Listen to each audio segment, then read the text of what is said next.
പനമ്പിള്ളി നഗറിലെ നവജാത ശിശുവിന്റെ കൊലപാതകം യുവതിയുടെ ആൺസുഹൃത്തിനെ പിടികൂടാനാകാതെ പോലീസ്. പെരിയാറിലെ മത്സ്യക്കുരുതി മലിനീകരണ നിയന്ത്രണ ബോർഡ് പാരിസ്ഥിതിക എഞ്ചിനീയറെ സ്ഥലം മാറ്റി. നെടുമ്പാശ്ശേരി വിമാനത്താവളത്തിൽ വെടിയുണ്ടയുമായി യാത്രക്കാരൻ പിടി.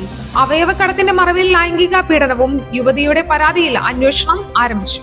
6ാം ഘട്ട വോട്ടെടുപ്പ് ഇന്ന്. 58 മണ്ഡലങ്ങൾ പോളിംഗ് ബൂത്തിലേക്ക്.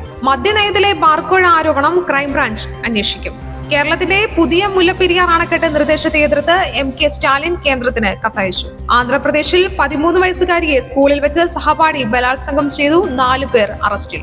ഷവർമ കടകൾക്ക് പൂട്ട്. 512 കടകളിൽ ഭക്ഷ്യസുരക്ഷാ വകുപ്പിന്റെ റെയ്ഡ്. ബാംഗ്ലൂർ കഫേ സ്ഫോടന കേസിലെ 5ാം പ്രതി അറസ്റ്റിൽ. റഫേലെ ആക്രമണം ഉടൻ അവസാനിപ്പിക്കണമെന്ന് ഇസ്രായേലിനോട് അന്താരാഷ്ട്ര നീതിന്യായ കോടതി. ബംഗാൾ ഉൾക്കടലിൽ നിന്നും റിമാൽ ചുഴലിക്കാറ്റ് രൂപപ്പെടുമെന്ന അറിയിപ്പ്. കേരളത്തിൽ 7 ജില്ലകളിൽ യെല്ലോ അലർട്ട്.